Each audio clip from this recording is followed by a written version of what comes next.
Hello, magandang gabi. Dito tayo sa pre-show, no? Sa pre-show ng nandito tayo para mag-shoutout sa mga nagko-comment tsaka sumagot dun sa mga comments. Sabing ganun dito, si shoutout Sir Clevin Paul Delvo. Sabi sa akin ganun, hindi ba mabaho ang hininga mo? Pero napapansin ko ngayon, kasi lagi akong gutom eh. Hindi ako masyadong kumakain eh. Parang kasi hindi ko naman mararamdaman dahil sarili ko naman eh. Yung makakasalamuha ko siguro. Pag lagi kang gutom, ganon, 'di ba? Tanggalin mo mask mo, bakit ka nagtatago? Bakit daw ako nagtatago? Unang-una, hindi naman po bawal magmask, 'di ba? Tinanggal ko na yung mask ko, 'di ba? Pagka yung mga bagay na hindi naman bawal, wag niyo nang tanungin. Hindi, sa bagay, pwede naman magtanong kayo, no? Bakit kayo nagmamask? Branding ko na to eh. Nagtanggal na ako ng mask before. 'Di ba? Parang komportable na ako sa ganito. Anyway, shout out Sir Benjo Camacho. Ano ba name nito ni Sir? Benjo Camacho. Sabing ganun. Pansin mo yung kakadistrong ka mo, alambre medyo naging atras abante yung pinto. Na kung papansinin mo, siya sumusunod dun sa tunog. Oo nga, dun sa tumatawa part, no? Kaya lang minsan pagka na made up mo na yung idea na yun ay tawa, mahirap nang i-undo sa isip yun eh. O dahil bias lang ako. Pero may point ka, sir, dun sa tumutunog na ano. Si Clark Bautista. Yon, ayos to bungo. Hello, shout out Clark Bautista. Si Ma'am May Malagenya, kamusta na po Ma'am May? Paramdam palit Malabon, si Ma'am May Malagenya. Taga dyan din yata si Sir Jun Script. Shout out Sir Jun Script. Sir El Jaco, kamusta na? Ma'am Emmy, kamusta na? Sir Jamir Anastasio, kamusta na? Anong name nitong si Momong, si Sir Momong or Ma'am Momong ang name? Ang pinag-uusapan dito yung yung ang sinasabi niya, yung sa travel channel, yung may CCTV. Sa unang video mukhang malinis ang pagkakakat ah. Sana tinanong kung sino ang nag-prank na kaanak niyan. Yes, may pagkakataon na nagloloko din ang CCTV or may glitching. Hindi, syempre, hindi nila sasabihin, sir, kung sino nag-prank nun. Kasi nga, nag-establish sila ng narrative na yun ay paranormal. Syempre, pagka nasubo na yung narrative na yun, hindi na nila pwedeng bawiin na ibang tao na dapat ang magde-debunk nun.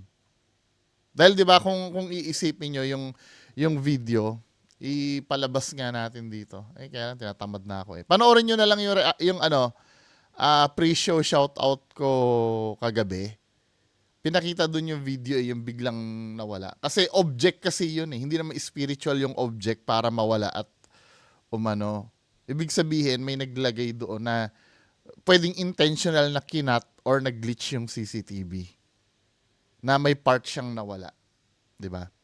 May event na ganyan na yata na nangyari somewhere na parang napanood ko, nag-glitch din, yung parang may mga tao pa siya, then biglang nag-cut, wala na yung mga tao. Parang ang nangyari doon, basta may portion kasi na nawala. 'Di ba? At nagkataon nawala doon sa part na between may tao at mga walang tao. Napanood ko na somewhere yun eh, sa YouTube din yata.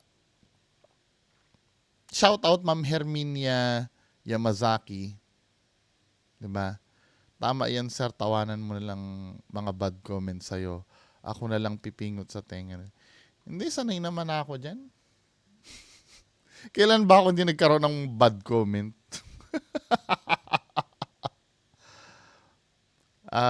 Si Sir Neil Lester. Oy, what's up? Oy, Merry Christmas sa inyong lahat ha. Merry Christmas. Malapit na magpasko, ilang days na lang, 17 ngayon. Birthday nga ni ni Sardonsky bukas eh. 'Di ba Sir El Jaco? Oh, happy birthday Sardonsky. The Idol. Ito, ano name nito ni Sir? Si Sir RJ Maginang. Mahinang ba o Maginang? Shout out Sir RJ Maginang. Sabi ni Ma'am Imelda Basquines, sorry late nanood, but almost done watching. Pa-shoutout naman po. Shoutout Ma'am Imelda Basquines. Taga saan po ba kayo? Ma'am Imelda. Kamusta po si Bongbong Ma'am Imelda? Si Sir Romel Arellano, kamusta po? Kamusta po, sir? Si Sir Briel Joban Gamiao. Magandang gabi sa iyo. Kamusta? Sir Nicole... Ay, sorry, ma'am. Ma'am pala. Ma'am Nicole Mejia. Good evening. Ma'am Linsudo. Kamusta na, Ma'am Linsudo? Si... Anong name nito ni Ma'am? Si Ma'am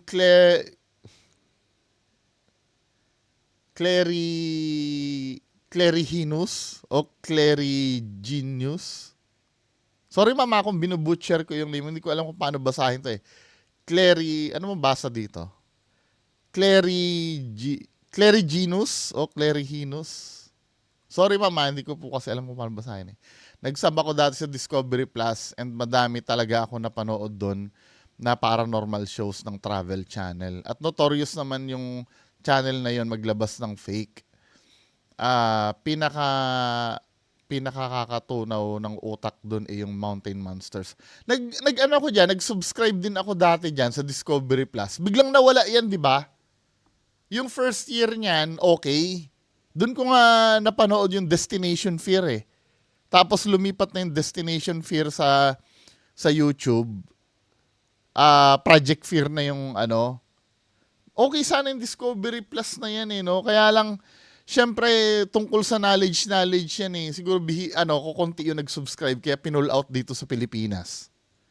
Sayang, maganda sana yan. Ang inaabangan ko dyan, no, yung Destination, Goose Adventures din, nandyan eh. Ano pa ba yun nandyan sa Discovery Plus? 1,000 to 1,2 yata ang subs niyan, yearly. Yung Discovery Plus na yan. Sayang, no? Kaya lang, syempre, mas gusto ng Pinoy mag-sub sa Netflix o kaya Disney Plus eh. Kasi mga movie doon. Diba? Nagtataka kasi ako niyan, yung Ghost Adventures, hindi na nadadagdagan yung season, yung pala last year na nila. Sabi ni Ma'am Jean ba yung name nito? Ma'am Jean. Sinadyang i-planted yung CCTV dyan para gumawa ng kababalaghan ko, no? First video is fake.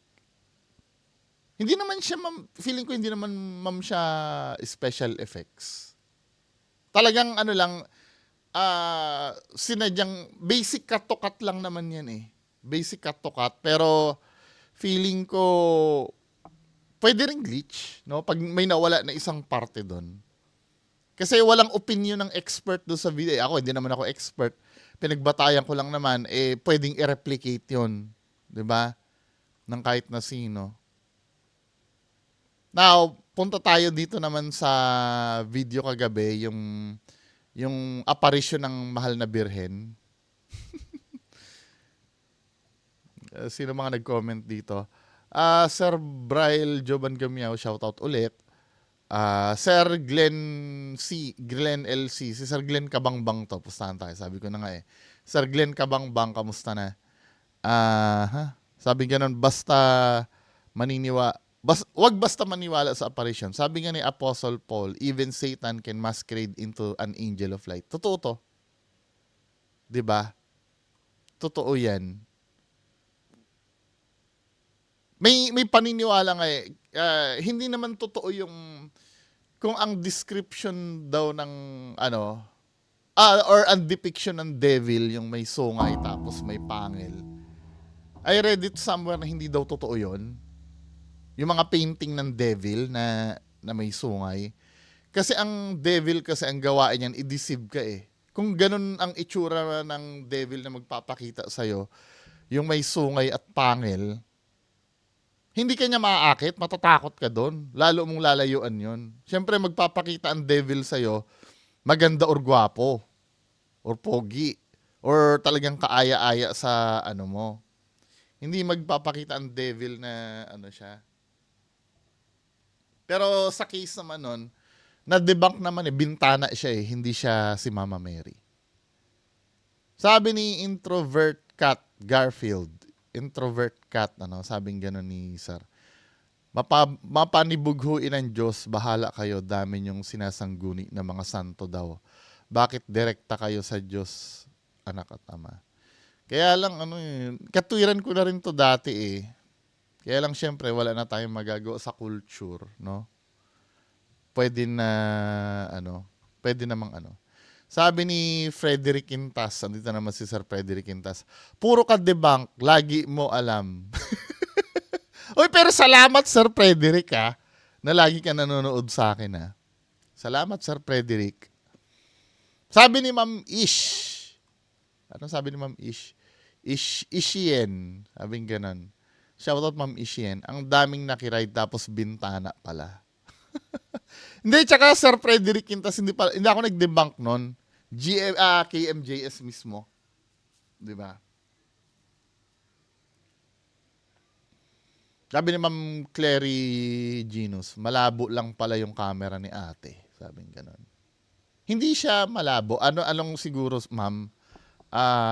Live kasi yun eh. Pag live kasi, di ba, kailangan ma-transfer agad yung video. Kaya low quality yung video. Siyempre, blurry na yung image. So, sobrang baba ng quality. Kahit nga ako nung makita ko, hindi ko may isipin na bintana yan eh. Kasi sobrang labo nga. Ito yung proof na na, wait lang, pakita natin yung mismong video. Ito yung proof na talagang, wag mo munang isusugal yung mo eh, yung tiwala mo eh. 'Di ba ito yan kung i-compare natin, 'di ba dito well-defined na siya eh. Na bintana eh. Dito sa isa, talagang hindi mo maitsurahan kung ano yan. 'Di ba? Ano ba lesson na natutunan natin diyan sa video na yan? Na pag malabo na ganyan, wag mo na nating ibigay yung tiwala natin na 100%. Pag malabo, 'di ba? Hindi, pero kayo pa rin kung magtiwala agad kayo, hindi ko naman kayo masisi. Pero kung akong tatanungin nyo, pag may mga ganitong senaryo, 'di ba? Huwag niyo man ibibigay yung tiwala niyo syempre. Sa lahat ng bagay nag-a-apply naman 'yan eh. Pag malabo pa, yung parang naiitsurahan mo. Kaya kasi mga kababayan ko, tandaan nyo, iisa lang ang buhay natin eh. 'Di ba? Pag nagkamali tayo ng pinagkatiwalaan, pwedeng may masamang mangyari. 'Di ba? Let's say, kahit nga hindi lang naman sa imaheng ganyan eh. Yung hindi lang talaga tayo sigurado. 'Di ba? Let's say may kilalang albularyo na nagbenta sa iyo ng agimat, 'di ba? Sinasabi niya hindi ka tatablan ng bala dito. Eh ang trabaho mo ay isa kang sundalo or isa kang pulis. Pinanghawakan mo 'yon na ganon. Tapos nung sobrang tapang mo, nakipagbakbakan ka, natira ka, hindi gumana yung agimat. Eh wala na, kawawa yung pamilya mo, 'di ba? Kasi minsan minamasama nung iba yung, hindi naman sinasabing wag kayo maniwala, kaya lang mas maganda sana kung i-make sure nyo muna na yung paniniwalaan nyo sapat. 'Di ba? Yung pagiging sapat ang basihan, nasa sa inyo na 'yon. Kaya lang syempre, kung yung pagiging sapat nyo ang baba ng standard at biglang nalaman kung ano yung totoo katulad nito, kailangan tanggapin niyo yung katotohanan. 'Di ba? Hindi ko naman nililinis ang sarili ko sa ganyan eh. Minsan ganyan din naman ako eh. Na yung pag sobrang lalo na pagka humalo na yung pagiging bias ko. 'Di ba? Kumbaga, yung sinasabi ko dito ay hindi lang naman para sa inyo, para sa akin din. Kasi sabay-sabay tayo matututo diyan eh. Sa mga natatalakay natin dito. Akala nyo ba nagpi-preach ako dito para sa inyo lang? Para-pares tayo dito na ano na ah kailangan magsuri. Kahit ako din, pagkukulang ko din po 'yan. Hindi naman ako perpektong tao eh. Napapag-usapan natin dito na ano, kung ano yung ideal na gawin. Parang ganito 'yan mga kababayan ko ano. Halimbawa ako ay may diabetes pero awa ng Diyos hindi pa naman may lahi kasi ako ng diabetes eh. Pero awa ng Diyos hindi pa naman nag-a-appear sa akin, hindi pa naman nagma-manifest sa akin yung signs and symptoms kasi nagche-check ako ng sugar araw-araw, 'di ba? Ang ibig ko lang sabihin, halimbawa kung ako ay may diabetes ano, ah syempre pagsasabihan ko kayo na para makaiwas sa pagkakaroon ng diabetes, bawas-bawasan natin ang kumain ng ano, ng mga matatamis, lalo na yung ano, yung rice. Dati nun, ang lakas ko sa rice. Ngayon, inaano ko na. I mean, ibig ko sabihin, yung pagbabawal ko sa inyo nun, para sa ating lahat yon kasi yun ang ideal gawin eh. Hindi naman porket, pinagbawal ko sa inyo, ako malinis na, hindi na ako kumakain ng ano, ng asukal. Kayo lang, hindi. Ako din, pinagdadaanan ko din yon. Kasi ang pinag-uusapan natin dito yung ideal. Minsan nga, nalalabag ko yan pag napasarap akong kumain eh. 'Di ba? Kaya lang ang pinag-uusapan natin, yung ideal talagang gawin. Ano yung ideal gawin? Maggulay na hindi ko ginagawa. Kasi baka sabihin nyo, preach ka ng preach dyan, pero hindi mo naman ginagawa sa sarili mo. Part kasi yun ng pagiging human ko. Kaya nga tayo nagtatalakayan dito eh. Kailangan yun talaga yung gawin. 'Di ba? Hindi ko naman sinasabi na pag gawin nyo to, ako perfecto na ako. Hindi. Minsan nga, mas malala pa ako sa inyo eh. Pero sometimes kasi, kailangan natin na, kailangan natin talagang pag-usapan yung mga ganyang bagay, min eh. 'Di ba?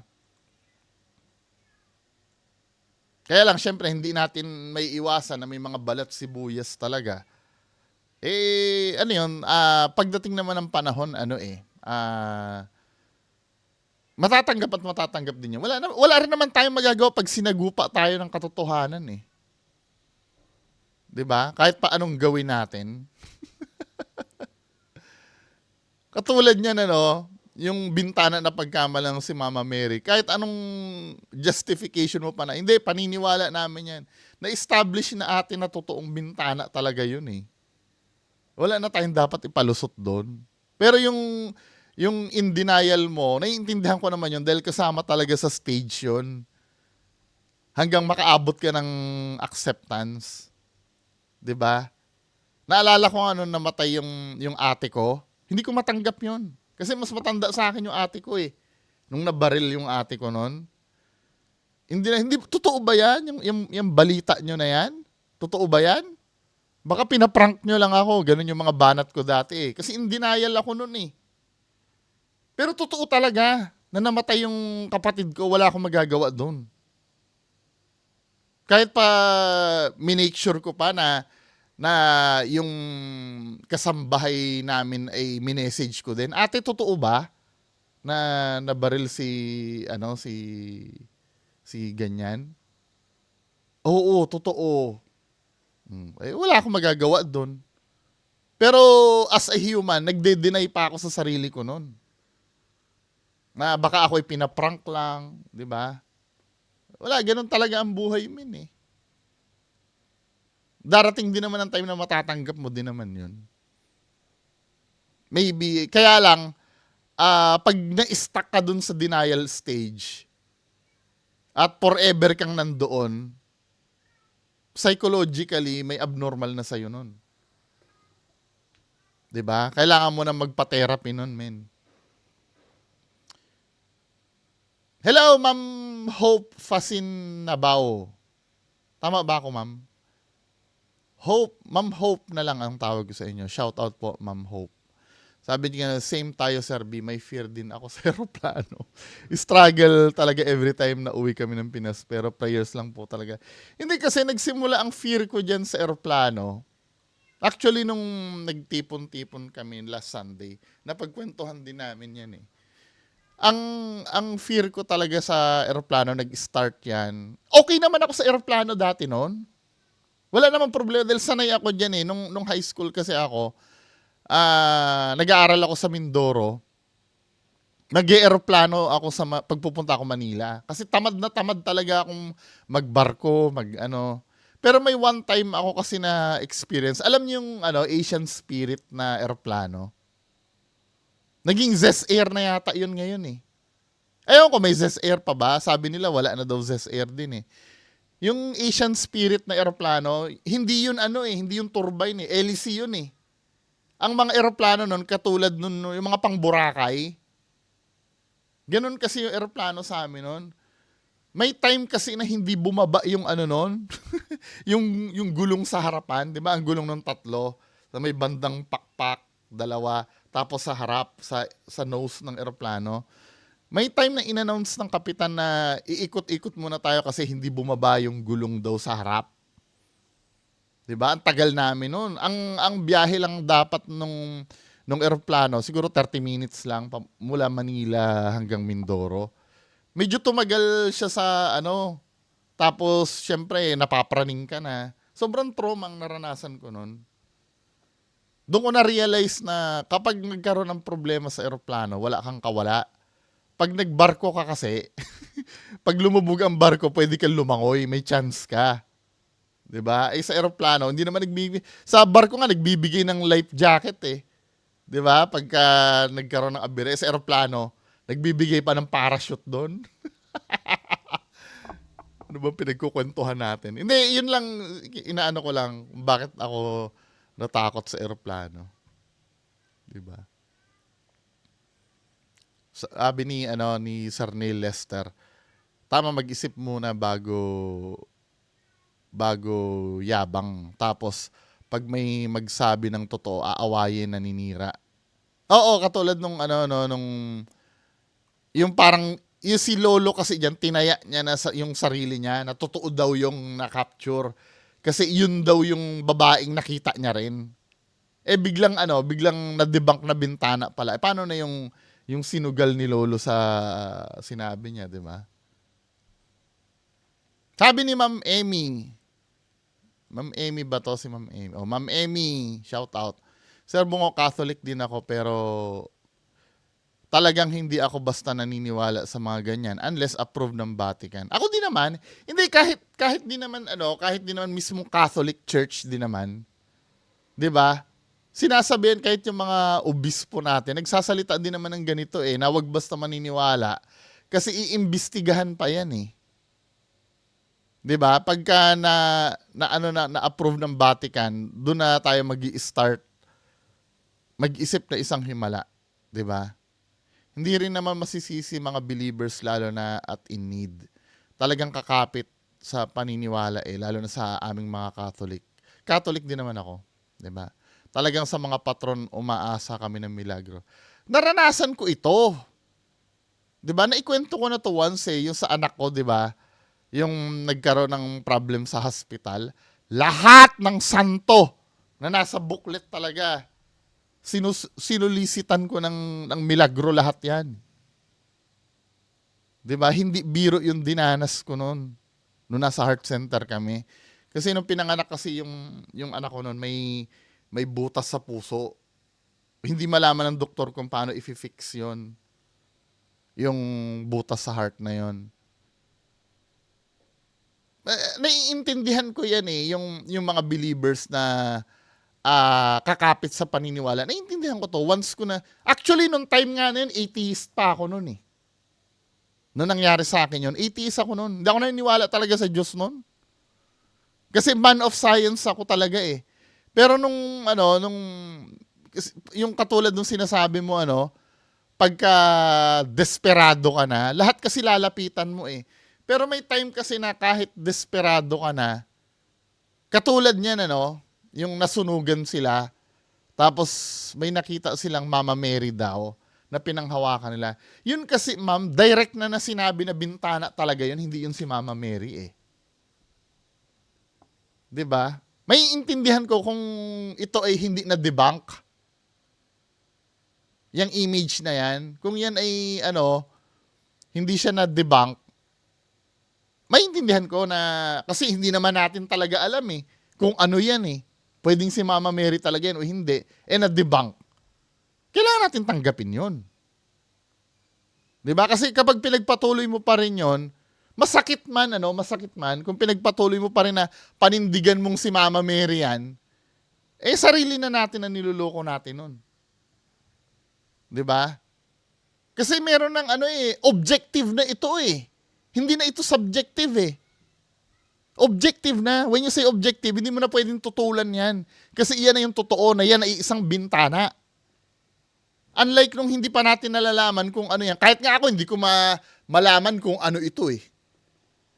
Until, binalikan nila at pinicturean nila yung spot na yon, 'di ba? Mahirap man, pero naiintindihan ko kung mapunta sa denial stage yung tao. Pero sometimes kasi kailangan nating i-accept yun eh. Darating ang time na kailangan mapunta tayo do sa acceptance stage, 'di ba? Sabi, ang taba daw ni Mama. Oo nga, yun na napansin ko eh. Dahil kung talagang Mama Mary yun, parang ang chubby naman ni Mama Mary. Sabi ni Toto, anong name to ni Sir Toto? O, Toto lang. Sabi ni Sir Toto, hindi mo masisisi yan, Boss Bungo. Ang mga tao dyan sa Cebu, grabe kasi mga deboto talagang halos lahat ng mga tao dyan. Kaya pag meron ganong video na kumakalat, apparition daw is maniniwala talaga sila. Yes, katulad ng sinabi ko doon sa taas, yung pagiging deboto, yung pagiging fanatic mo kay Mama Mary, may intindihan ko naman yun eh. 'Di ba? May intindihan ko naman yun. Kaya lang, ito kasi, solid na yung pagkakadebunk eh. Kailangan talaga natin accept yun. 'Di ba? Kasi na yun eh, parang kumbaga undisputable na yung debunk eh. Na yun ay isang bintana talaga. Yung paniniwala nila kay Mama Mary, labas na yun eh. 'Di ba? Kung sila ay talagang naniniwala kay Mama Mary na nakakapagligtas si Mama Mary, labas na yun. Ang pinag-uusapan na lang natin dito yung talagang image. Hindi naman na makatwiran na ilaban nyo na si Mama Mary pa rin yan kahit na patunayan ng yan ay isang bintana. Kung totoo man yung divine power ni Mama Mary, mas lalong may insulto si Mama Mary kung ipipilit nyong siya yan. Isipin nyo rin yung mga deboto ni Mama Mary, isipin nyo rin naman yung mafe-feel ni Mama Mary. Kung sakaling si Mama Mary ang ipinaglalaban nyo, pero yun ihalin tulad nyo si Mama Mary sa bintana, kabastusan naman yun, di ba? Sabi ni Sir, ang name nito ni Sir? Sir Momong. Bro Bungo, ganun talagang imahinasyon natin pag may nakita tayong object na nakasilhouette, binibigyan na agad ng kahulugan. Optical illusion nga. Oo nga, naiintindihan ko yung part na yun. Kahit ako nga hindi ko alam kung ano yun eh. Nung hindi pa binubuking yung image na yun. Kahit ako, wala akong idea kung ano yun. Pero nung dumating na kung naipaliwanag kung ano yun, wala na tayong magawa. Sabi nga, ayun ang pagbabalik muli ng beast mode ni Bong Just lang. At nung nakaligtas sila sa sunog, sana Diyos na lang sila nagpasalamat, hindi sa kung sino-sino mang patron. Well, culture na kasi yan eh. Hello, Sir GC719.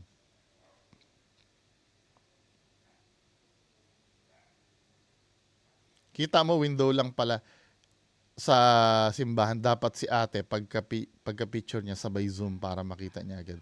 Yung image kasi Sir GC719, ano yun? Hindi niya nga namalayan na nakunan niya yun sa live eh. May nag-comment lang sa kanya na, oy, parang may nakita ka white lady dun sa ano mo. 'Di ba? Hello, Ma'am Nicole Mejia. Ma'am May Malagenya, hello. Sir Jamir Anastasio, hello. Hello dyan sa Cavite. So, yan lang po muna. Proceed na tayo doon sa main content natin. Next video, no? Neto.